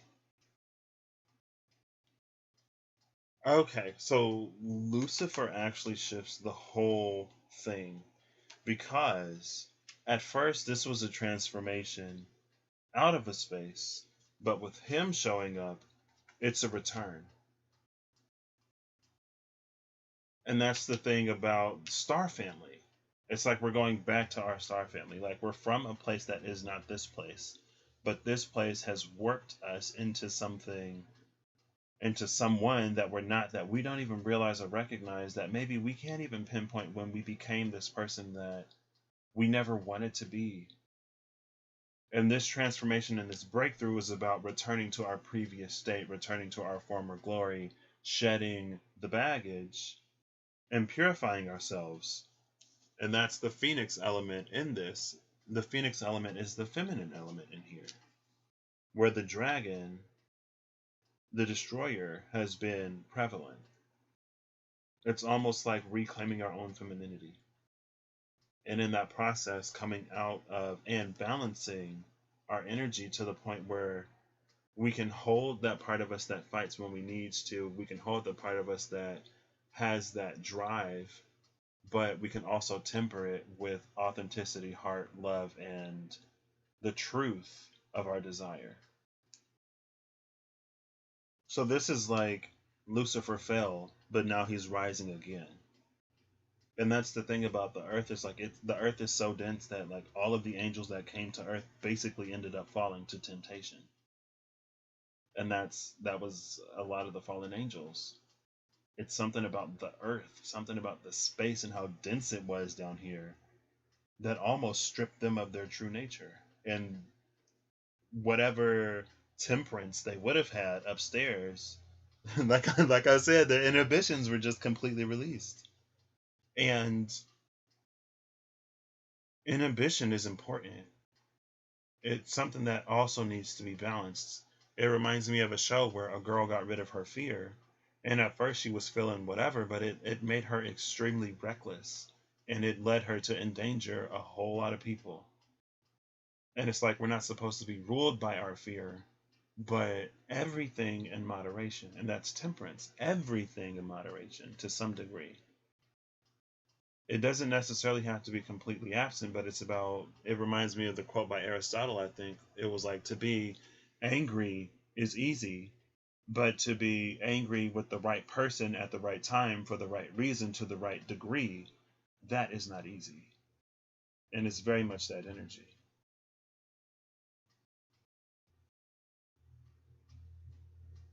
And that's also why it's unknowable. Because it's like it's embodying a frequency in this space. In transformation, you're transformed by the space, but you also transform the space. It's embodying a frequency in this space that is not yet known. But your ability to hold it and to continue to make decisions and be present in a way that creates the balance within yourself and your own environment, if you hold it for long enough, it'll begin to radiate outward and it'll begin to shift things and transform things outside of you. Right? That's why we make things on earth as they are in heaven. Because it has to start on earth almost for the heavens to be able to even come down. It's like there are these shades and filters that filter out all of the good things from above. And so when it falls through, all of this stuff, it's like left in the atmosphere. And that's the meteorite energy with that galactic guidance, I think it was, that had the meteorite. Or maybe it was transformation, I don't remember. Meteorites fall, and then they burn up in the atmosphere. And so a lot of their mass is lost. Oh, this is interesting. I'm going to read Stolas. I'm not going to read this because I don't think I need to. I think I got that one down. At first I was like, oh my gosh. But I think it is a transfer. It's a return to that purity. Ain't nothing wrong with being a little Pleiadian. Or a lot of Pleiadian. So the inspiration here, although many demons are knowledgeable in the arts and sciences, including the medicinal properties of plants and the mystical qualities of minerals, so there's herbs, oils, and minerals, Stolas's understanding of the items extends past basic understanding. Past basic understanding into appraisal. Consider the difference between knowing the name of a particular artist and having an appraiser give the value of one of that artist's works. Stolas employs his knowledge of mystical, monetary, and medicinal objects to give the bearer an accurate picture of those items' uses, properties, and overall value in the world. Focus on accurate appraisal and the search for true worth. And I love that with the return energy, with that ascension energy. And I also love it with Dayai. Because again, it's like, oh, wow. And that's something that I've been, I love that. Because that's, so when I talk about like going for like, when we talk about discernment and intuition and stuff like that, discernment is an energy of appraisal where you can look at the face of something and you can not only get your basic sort of interpretation of it, but you can go beneath the surface. It tells you the uses, weaknesses, strengths, and the value. And in knowing all of that, you can get an idea of how to use it in the world to maximize its potential. So there's something about this energy that can use there's something about the knowledge of this energy that can tap into the deeper worth, the deeper value, the deeper, more advanced uses. It also talked about advanced technology in here. It's like that. It's like, oh, like you have this, but like you're using it so primitively. It could also be used for this, this, this, and that. And it's that ability to tap into the frequency behind something, to discover things about it that you wouldn't necessarily know on the surface level. And that's what I was talking about when I was like, I believe it was on this channel a few days ago, when I was like, I don't deal with anything that I can't feel into the energy of personally. And I know that there's a lot of resources out there, but I'm also not interested in something that's passed from mouth to mouth to mouth to mouth to mouth to mouth to mouth to mouth to mouth, that's continuously diluted from person to person to person to person to person to person, that by the time you get it, it's more spit and saliva than anything. And the true worth and value of it has been lost and diluted from mouth to mouth. That's why I prefer to get as close to the source as possible, or to tap into my own understanding of what the frequency means and looks like to me. Because the thing about the appraisal is, not only can it give you the true value and the true worth, but it can also look at the environment around it and be able to estimate a little bit more, give a little bit more of an educated estimate on how that will, not only how it serves people in general, but how it will serve you and what it does for you, and whether or not you are someone who would benefit from this in the first place, or someone who could draw out the fullness of the potential of this thing, where it turns like, it's like either this is a rock or this is like a crystal, right? And the differentiation being like, a lot of the pebbles that we see on the ground and gravel and stuff like that, we don't really give any huge significance to, but some rocks like quartzes and other gems and crystals and jewels, like those come with a spiritual meaning and impact. But does that mean that the little rocks in my backyard don't have a spiritual meaning or impact? Not necessarily. And the rocks in my backyard might do more for me than, I don't know, I want to say a Herkimer diamond, because I just heard somebody talk about a Herkimer the other day, and then I know I got a Herkimer diamond card a while ago. It's about reclaiming the truth of what it is. That's what these two are about. That's what this transformation and that's what this breakthrough is about. It's reclaiming the truth of who we are. And not only, and it's like if you know that you're a king, at some point you eventually begin to act like one. And you begin to talk like one, and you begin to make decisions like one. You begin to appear as what you actually are. Like Prince and the Pauper type energy. And it doesn't matter if you put on the Pauper's clothing, you're still the king. And sometimes we can go out, we can be little Jasmines and want to have fun and mingle with the people, and that's fine. But at the end of the day, you're still royalty, and your decision and your presence holds weight. And a lot of us has fallen into the bazaar, the markets, and we're just spending all our coins on all of these cute, nifty, mystical little trinkets, knickknacks, and doodads that could be powerful, yeah, sure, but the appraiser can see beyond it. But you're like, that is what this is for. That person is not lying, but you have something in your possession that works far more better for much less. And it's actually easier because that works with your energy instead of trying to interject itself into your field and pull you in this space that isn't necessarily for you. There's something about that there that is amazing. And I was literally just thinking about just like energy, I was talking to my mom yesterday, and she brought up the spirit of discernment. Here it is. I was like, oof, I might need to practice that a little bit more, especially when it comes to my little Pisces end, trying to be a hopeless romantic or whatever. A little bit of discernment goes a long way. Oh, look, we got another blackbird, y'all. We got nerdy blackbird. Oh no, wait, what happened to Kame? Boo. Well, I think this one is Is this a vulture or something? What is this thing? I don't know what this is. Maybe this ain't a vulture, but you got another blackbird. So I'll read Malphas. Let's see what this is about over here. This is the breakthrough. This is the mercy.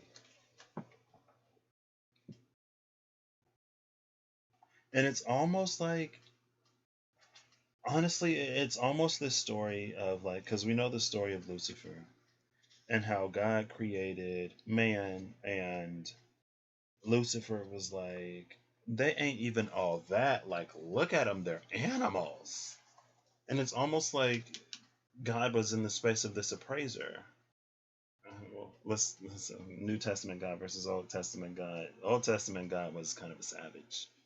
He was a lot less patient and less understanding. That's why he sent his only begotten son. And then Jesus came down here like, yo, bro, like it's actually rough down there. So let's give him a little bit of a break. Let's give him a little bit of a pass because it's really rough down there.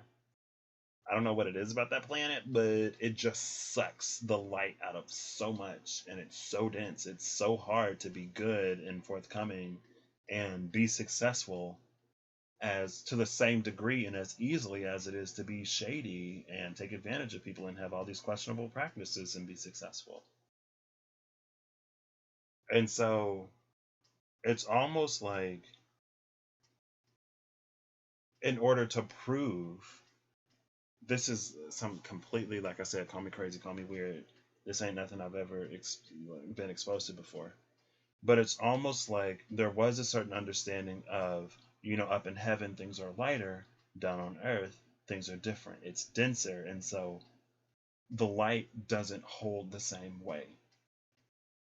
And density is almost a property of shadow because it's weighty, it's heavy, and it's harder to escape. It's not light, it's not airy, it's not fluffy.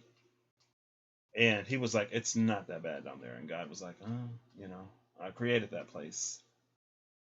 And I ain't gonna say he created it to be whatever it is, because that's beyond me.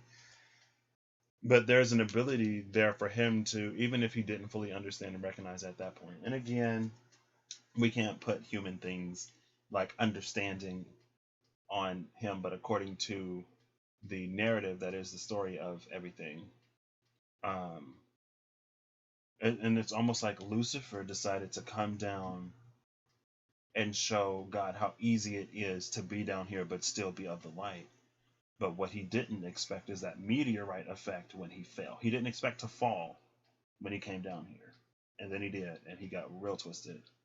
And it also reminds me of this other show that I just finished watching, where there are these beings with abilities, and by the end of the series, all of their abilities have shifted to the opposite end of the pole, right?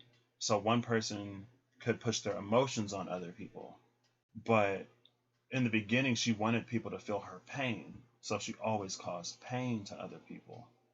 But at the end, she was like, I recognized that I was pushing this out because I wanted other people to know how much I was hurting. But now, because of the events that transpired, like, I'm not in that space anymore, and I want to correct for the things that I've done by bringing joy now.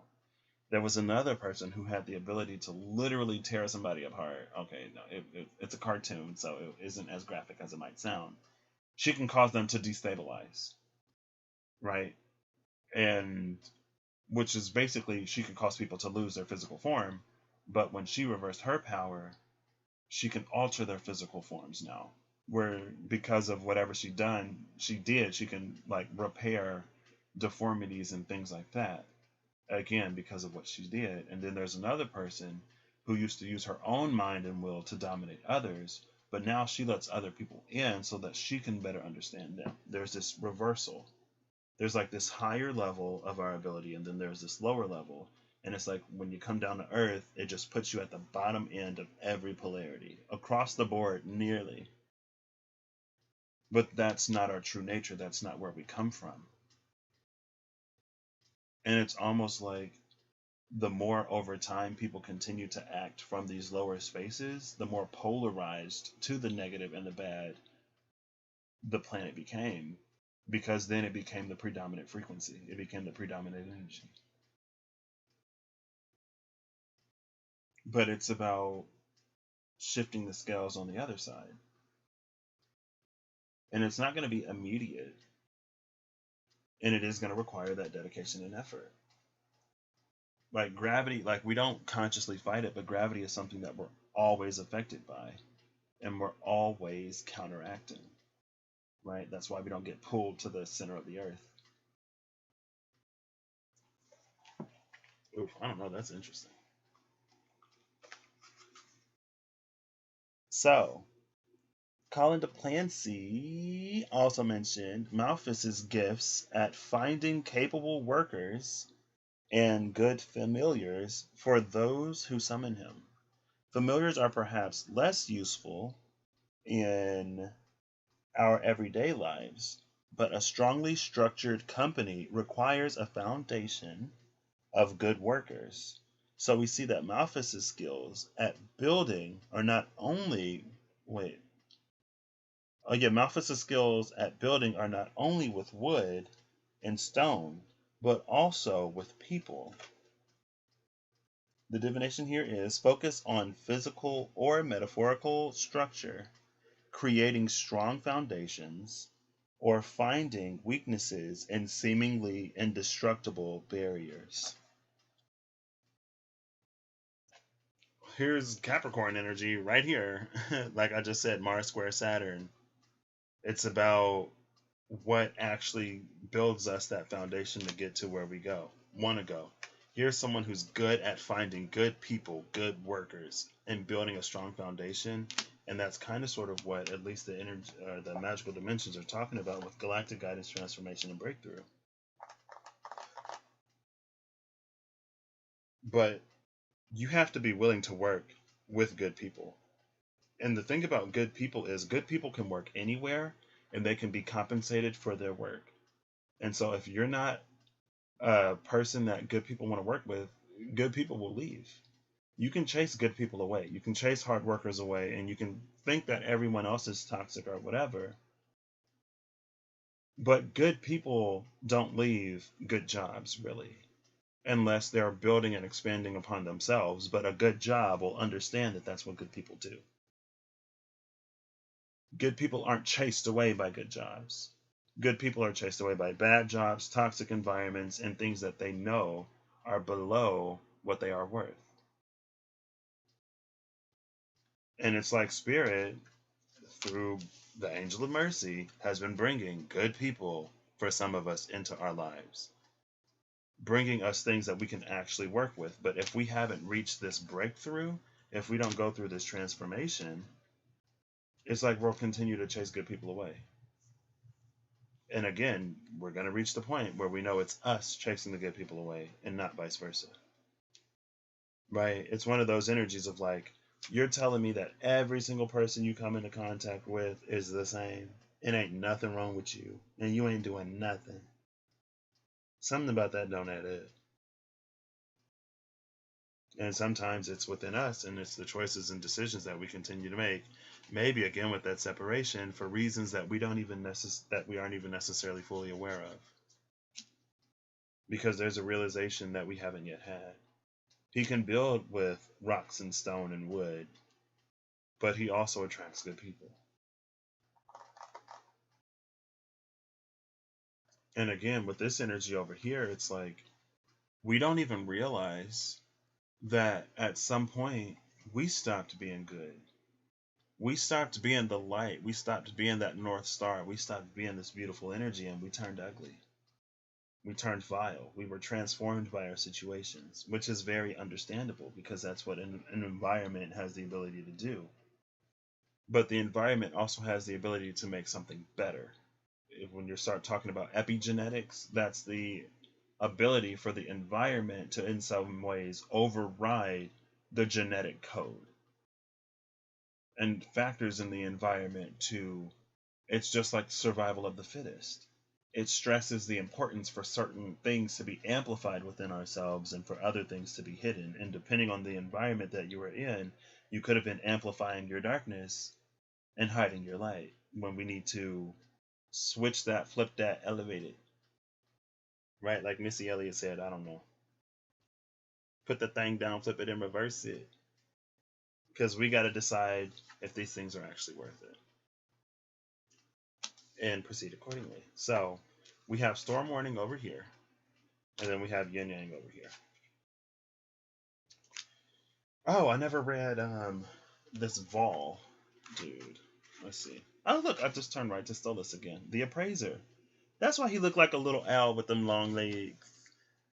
Little daddy long leg owl. Little poppy long legs. Let me stop. I told y'all Venus. She need to chill. Them Venus. My Venus fire trying. Oh, goodness. Somebody help me. Somebody send me a bucket of ice cold water. I'm just playing.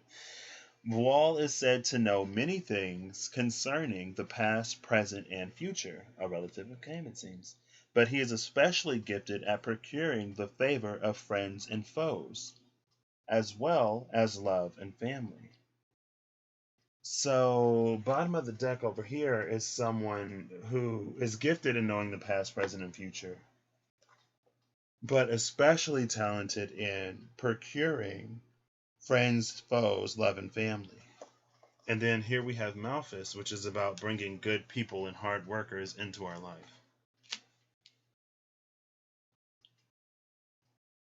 Everything is just like working together so seamlessly and flowing from the outside to the inside. But again, it's all presented to us. We have to choose which side we're going to work with and which side we're going to work from. And our decisions are going to determine where we go more than our desires, right? North Node Gemini prioritizing decisions and actions over blind chances of fate just coming in and happening. And it's not that the Wheel of Fortune isn't turning, but it's turning to a degree that you're working on.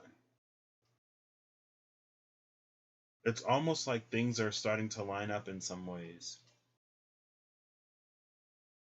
But it's your actions that are beginning to speak louder than your intentions and your thoughts.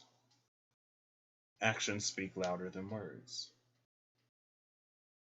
And if they speak louder, then it's easier for them to reach the wheel, right? Oh, I should have pulled out Diceology. It's the card of a powerful message duly received. But the message of an action is more powerful than the message of a hope, a wish, or an intention. Like the star didn't come out here anywhere. We got the Eight of Pentacles, which is about work. So I don't know what these are yet. Maybe the star could be here. Maybe the Knight of Cups could be here. Maybe it'll be the Knight of Pentacles. So let me keep reading. Voal is said to know many things concerning the past, present, and future, but he is especially gifted at procuring the favor of friends and foes, as well as love and family. Some demonologists, including Weyer and Scott, focus on Voal's abilities to create romantic relationships. However, his greater ability to foster friendship between very different people without any romance may show that his superior gift is bringing communication gaps, bridging communication gaps to allow for strong relationships of any form. And honestly, that's something that we need the most in the world and in this country right now. It doesn't have to be romantic. It's bridging. This is such beautiful energy out here. And I love it because the news that came out yesterday was not so great.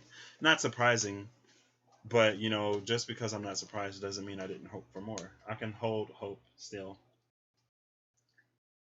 I'll continue to hold hope no matter how many times I find myself disappointed. That's one of my personally toxic traits. And it's only toxic to me, really, because it only leads me to be constantly disappointed. Always thinking or hoping or fantasizing about things working out better than they actually do. But I'm not going to give up, because one of these days I am going to be pleasantly surprised, and it will be truly unexpected. And I don't know, I'd rather live on the positive outcome, because disappointment is going to happen regardless. Not every single opportunity are we going to get. So I'd rather stay positive. and not focus on the things that I'll lose, because loss is inevitable. So why focus on it if it's going to happen anyway, right? This is interesting. So here we have the appraisal, which is seeing the true worth and value of something. And here's a hard worker. Now, we have to go through the breakthrough to make it to this energy. So to reclaim the light that we lost, we got to make it through this breakthrough transformation. We have to be willing to step into the unknown and the unknowable, and we have to see the true value and worth of things rather than the face that they wear. And it's all leading us over here, man holding a heart, Eight of Pentacles, galactic guidance, Yesod, which is the root, that doorway between the physical and spirit. It's our window to look at ourselves in a truer light, appraisal, and Voile, which is all about bridging connections and forming strong relationships that can be romantic, but more powerfully are platonic, and even more powerfully it's that Sagittarian energy of bridging a gap. It's like Sagittarius shoots that rope arrow to the other side, so we have something that we can cross the chasm with. And then we can just, what do you call it? Zip line. We can zip line from one space to the other, right over the canyon that we had no clue how we would cross. It is the bridge. But we've been burning bridges this whole time. Maybe South Node Sagittarius is also about us realizing the state of these bridges that have been so badly burnt, to the point where we forget that maybe they even existed in the first place, or we allow someone else's philosophy to worm its way into our minds, where we think that certain sides aren't even worth seeing or going to or exploring. I don't know. Whew, I'm hitting the red again. The red, yellow, green. Red, yellow, green. I don't know why it does that, but it hasn't said that I'm buffering, so I'll just keep going. Again, whatever is lost is lost. So over here we have yin and yang, which is all about cycles, seasons, and balance. Upright, it's yin energy, but it's all upright right now, so there's a time for action and there's a time to listen. I feel like the time to listen is over, and we're coming into the time for action, which is the breakthrough. But we actually have to do something with that breakthrough. And then over here is storm warning. We're living in the year of the blue lunar storm, which is an energy of purification. And a twister or a tornado like this, what it'll do is it'll uproot plants that don't belong there. And isn't it interesting how a tornado can go through a place and somebody's neighbor or right across the street, things can be completely destroyed, but right here is something that's left perfectly intact. It seems random, but it's actually selective. Now, in real life, I wouldn't say that, because I'm not going to say that one person deserves to have their home and family completely uprooted and ripped apart. But in a more metaphorical, energetic sense, it's like the things that do not serve, the things that should not be there, will be uprooted. And whatever is left intact, I mean, it's blessed, it's protected for a reason. Whenever it comes to nature, it knows what it's doing. Nature understands cycles far better than man does, because man has an iron-tight grip on cycles, because this is your work time, that's your break. When you ain't on break, you're at work. And the only reason why we have breaks is because unions, labor unions back in the day, was like, you can't run people ragged like this. The only reason why we have safety protocols and things like that is because more often than not, it took sacrifice. Something bad probably had to happen, a lot, to the point where people were like, okay, fine, we will still pay you. More often than not, companies don't really care. I just, through a mutual friend, experienced another one that doesn't care. It's like, at the end of the day, it's a business, and it's about money and making money. And when we care about people, when we ensure that, proper safety and protocols are in place to protect our workers and employees, it costs money. And if it costs money, that's money that we're not making. So put up with it, shut up, and get back to work. If you don't like it, go find another job.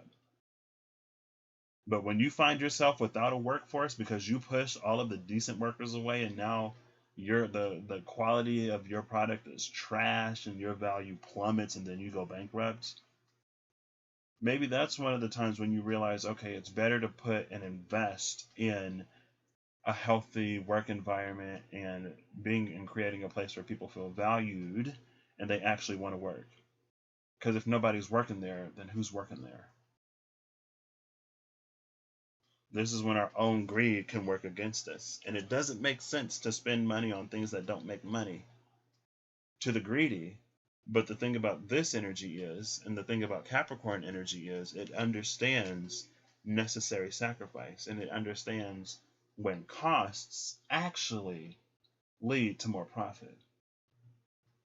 Because when you invest in it, it's a better product overall. But back to the storm warning, again, it's the force of this transformation. It's the Twister from the Wizard of Oz. It's gonna plop your house in this magical world, and let's just assume that, wicked witches and stuff like that don't necessarily exist. But where there is dark, there is light, and where there is light, and there is dark. So it's always going to be something. It's never going to be necessarily perfect. But it's the ability to really transport oneself from one space into another. And the storm warning, it speaks of the magnitude of that, and how it really just can shake up and disorient somebody, but in a good way. It's like a tower energy. So over here we have the Archangel of Mysteries, and I love it because this is saying that all of this breakthrough, like the breakthrough attached to the mercy, the good people that come into your life, and the cycles that you find yourself in, like it's all for a reason, it's all for a purpose, it's all for getting you to a space, angel who illuminates the shadows. It's all to getting you to a space that you can't even perceive of right now. It's so much brighter than you can even dream or imagine. Trust in it and work with the energy instead of fighting it. Because again, you are in the driver's seat of this. Your choices, actions, and decisions will determine whether or not you make it to the other side.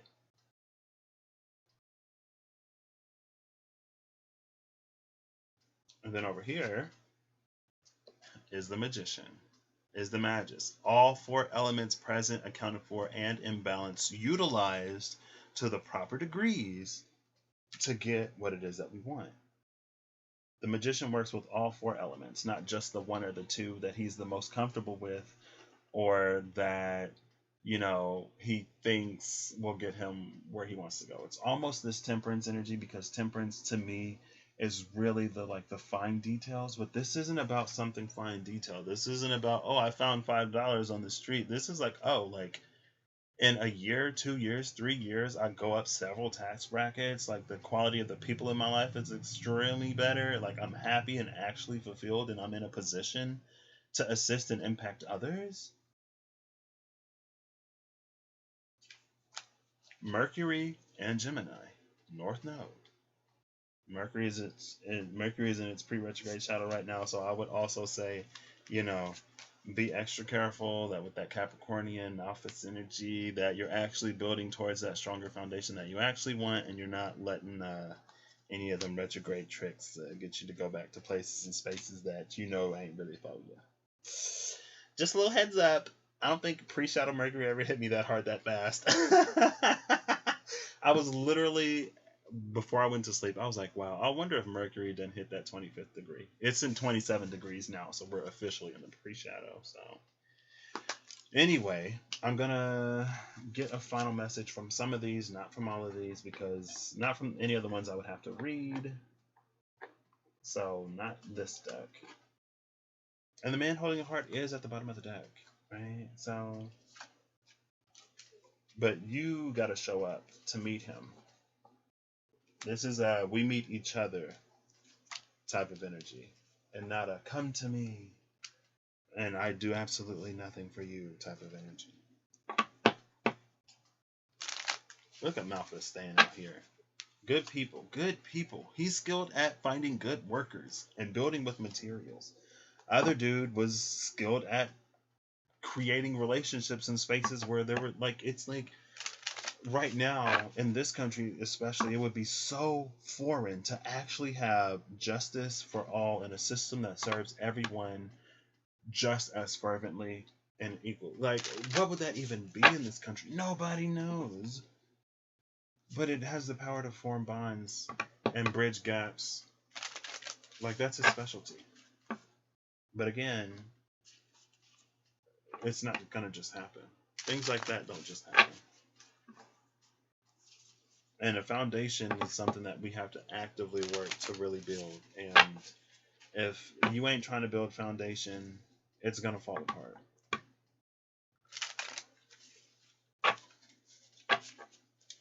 Like I said, I'm not going to get a final card here. I'm going to just put these away.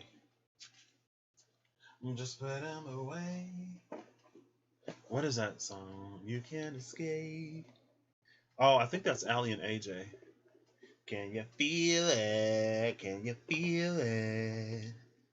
Rushing through your hair, rushing through your hair. Can you feel it? Can you feel it?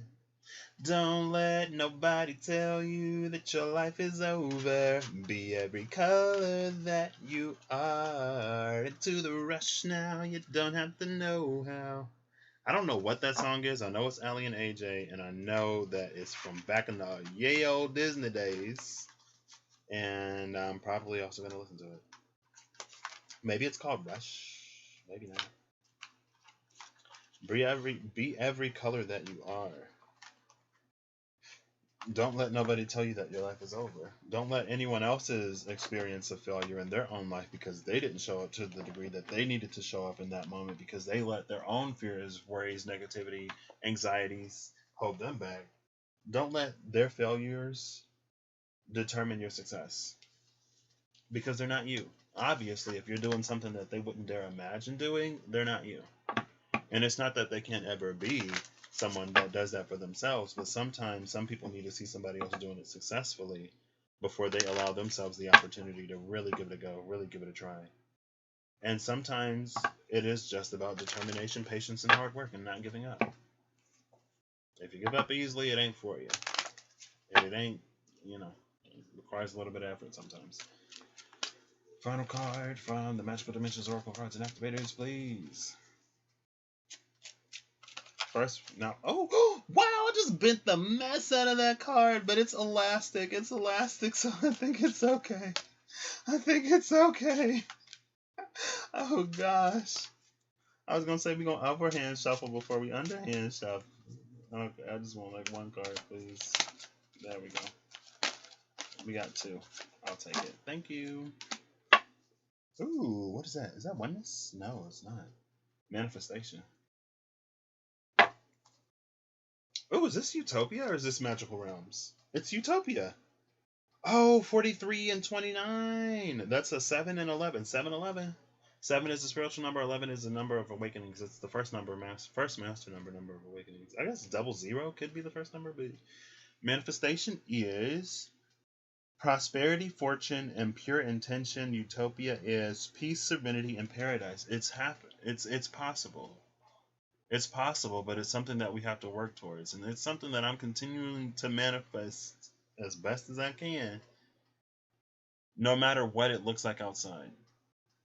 Utopia and manifestation. Bottom of the deck is harmonic resolution. Harmonic resolution. I love that. Because it is negativity and anger, but after all of that, it's transmutation. It's a 1910 closings, new beginnings, sun energy. I gotta go to the bathroom. I drank too much water. I know that's TMI, but what's a little bit of TMI between, I don't know, somebody who obviously overshares sometimes?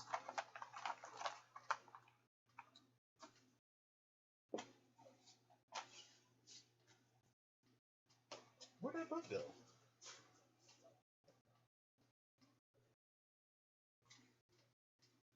Where'd that book go? I guess I'll put it back later. I don't know. I just had it. It's so weird. Just had it. Just read from the book. Okay. I'm starting to get a little warm back here. We'll do the Angelarium next. And I'll actually read these from the books because the entries are shorter.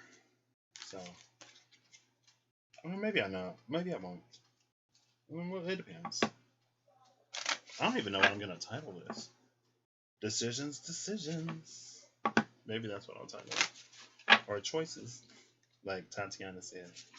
Choices.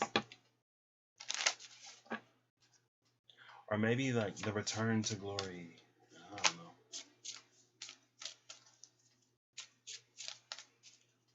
Just one card, please. Just one card, please.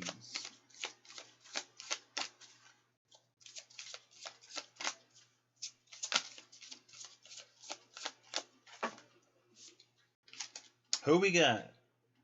Raziel, Angel of Mysteries. What? Angel of Mysteries. Y'all see that? Hold up. Wait, where is it at? Oh, there it is. Raziel, Angel of Mysteries. And who did we just get? King of Pentacles, Archangel of Mysteries. We gotta read that one. That's confirmation. That's synchronicity. They happen all day long over here now. I'm a fan. I like it. Let's see. Where is Raziel? Angel of Mysteries. I believe I've gotten Raziel once before because I think I've read it before. That's Zadkiel, Angel of Mercy. Didn't read him because we decided to stop reading the book. Remiel, Hasmid, Simikiel, we've seen him a few times. Zachriel. Wait, was that? No, that's Aziraphale. Matariel. Uriel. Leleo. Where's Razi? Renf. Okay. Yeah. So it's after this.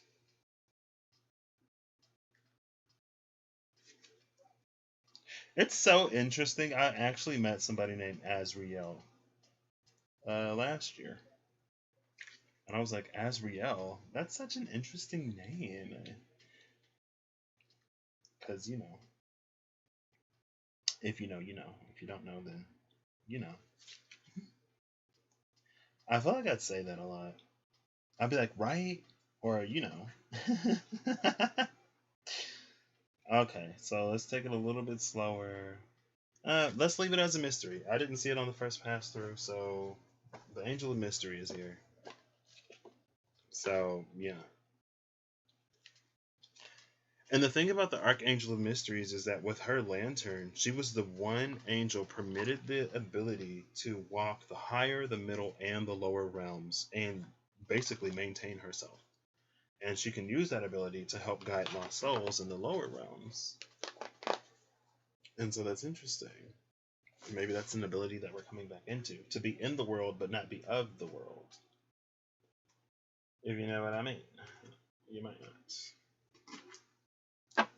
So let's get our final Energy Oracle card. Is that the Temple Path? It is! Temple Path coming out of the cuts! The Temple Path.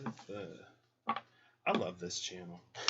Not that I don't love the other channel, but I don't know. It's just I get to go full ham sometimes, you know.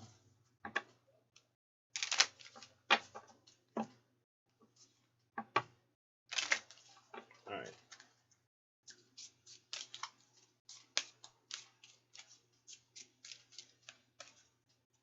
Maybe that's why things have been so quiet and things have been shifting so drastically. Because it's like no one can reclaim for us the truth of who we are. We have to discover that for ourselves, and it's something that we have to choose to do for ourselves.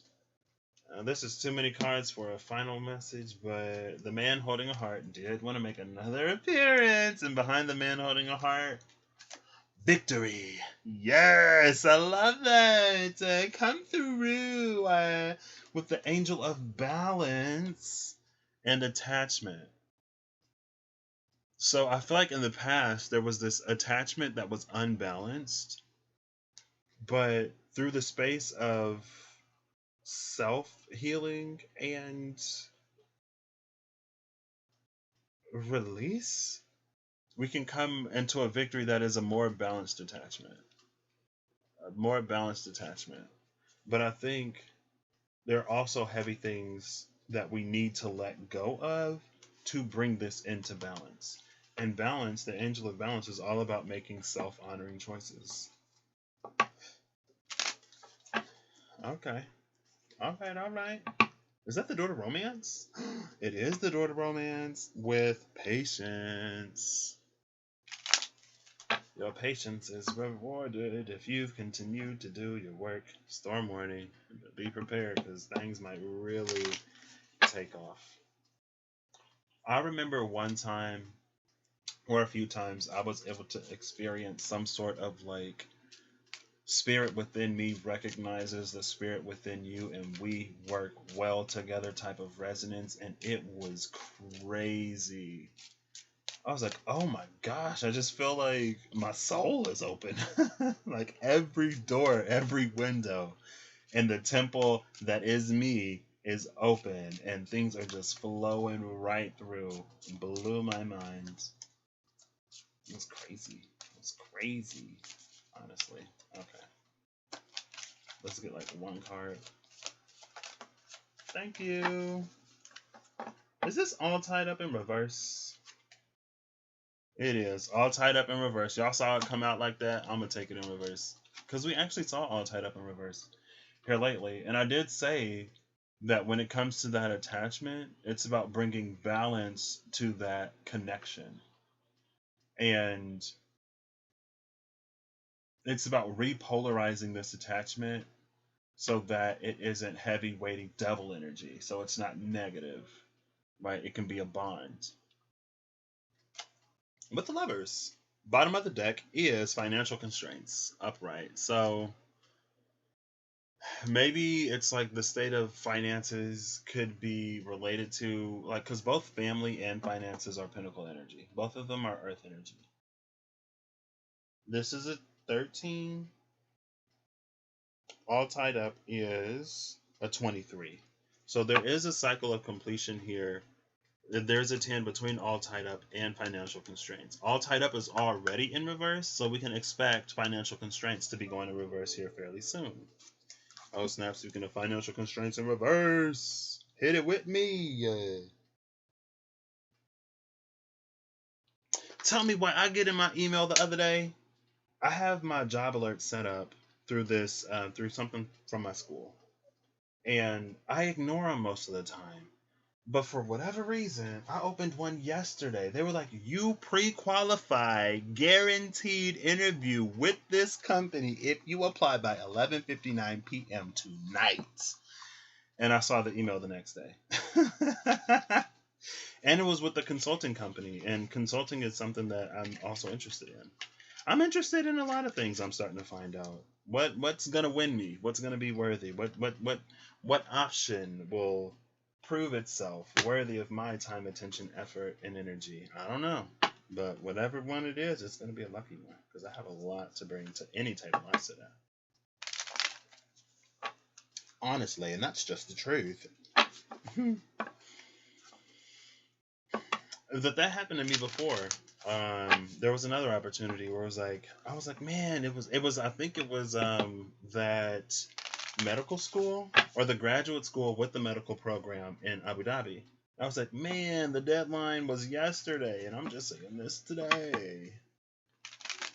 But then I had a talk later that night and I think I might be changing path. And it's like the industry that I work in can be the same, but I might be doing it in a little bit of a different capacity. Maybe. I don't know. We'll see. Okay. Final card from the SKT, please. It's been like, what, 2.5 hours? Oh, almost 2. Okay, that's a little bit less than I expected. Come on now. Come on. Final card. Oh, thank you from the SKT. Bottom of the deck is the 3 of Pentacles, the Mason, which is interesting because basically all the Demon Tarot cards came out with appraisal, strong workers, knowing how to utilize, like appraisal is knowing the worth and the value of the material. Over here was not only strong workers, but how to put the material together to build a strong foundation. And outside of that was about creating things that bridge what was previously viewed as separate. And then at the bottom of the deck is the 3 of Pentacles, which is a card of partnership in a way that is beneficial for everyone. And it's a partnership that's necessary and required because the task at hand is that monumental. I guess momentous and monumental. It requires partnership. It requires people to show up in a way where communication is valued and desired in a way where differences in resolution or resolving differences is valued, but also appreciating the different perspectives that other people have. Because no one person has a complete solution to these types of problems. That's why the partnership is necessary. The card, ooh, 2 cards. So y'all know that means I Ching. I don't know how I feel about this energy. It's the Page of Swords and the Five of Swords. Maybe the Page of Swords, like that breakthrough in the Angel of Mercy, this is giving us a brand new way out of this situation. And it's going to be a way that, like the letter that she carries, I'm not actually going to pull an extra card. Just know that you got a guide out there, a spirit somewhere, an angel somewhere, trying to give you a way out of your Five of Swords situation that isn't you necessarily being extremely abrasive. Because this could be a little bit of a card of bullying. And I also had to, like, there may also be a need to really watch your own temper and to temper yourself before you say something from a reactionary space, right? And so you might have to take a day or two to reground, recenter, calm yourself before you can approach the situation in a way that will bring peace to it, that gives you the overall Six of Swords energy and not continues to feed into that energy to continue to fuel the fire or do whatever. So let's get into the I Ching and then we'll shut this little thing down. We'll shut it down. So I recently reorganized my home screen to use, I put all the apps that I actually use closer to the top of the screen instead of having them at the bottom, which is has been interesting.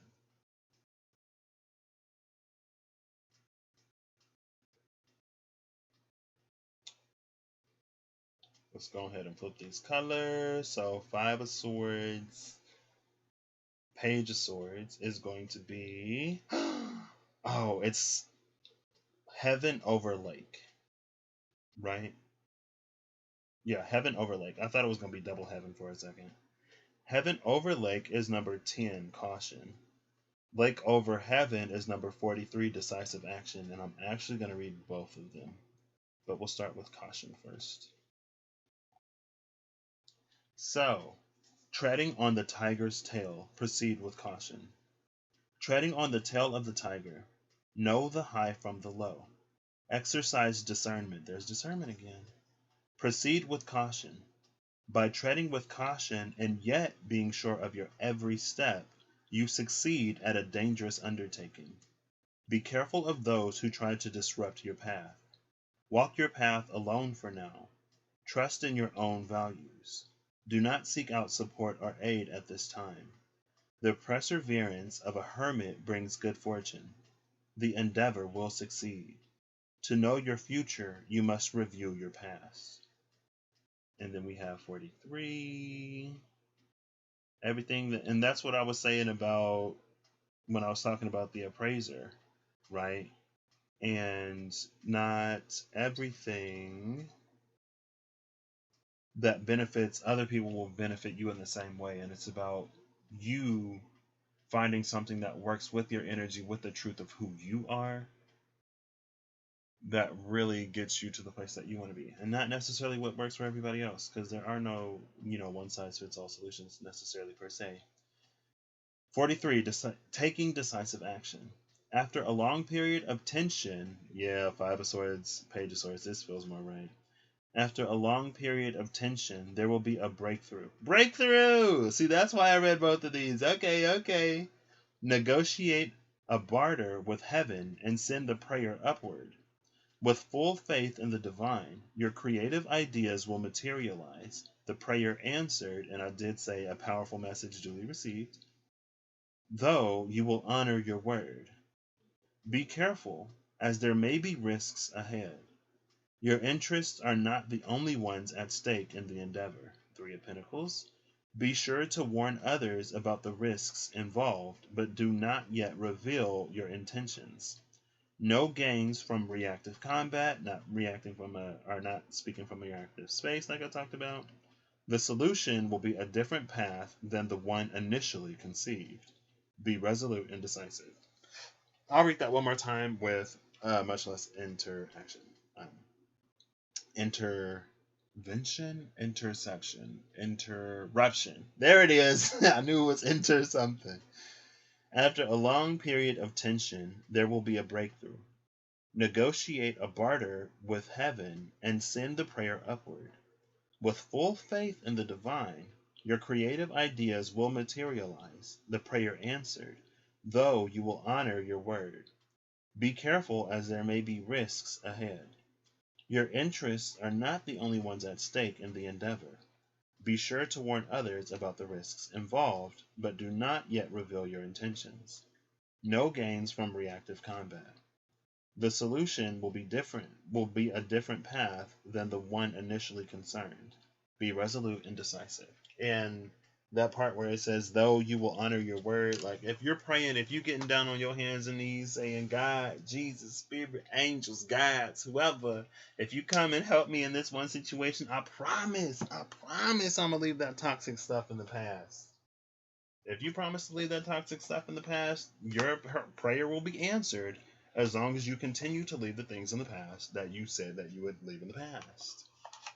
The time for getting, prayers answered and going back on your word and doing stuff like that, that's over. That's over. Because we're all about actual foundation. We're about something that can last and stand, right?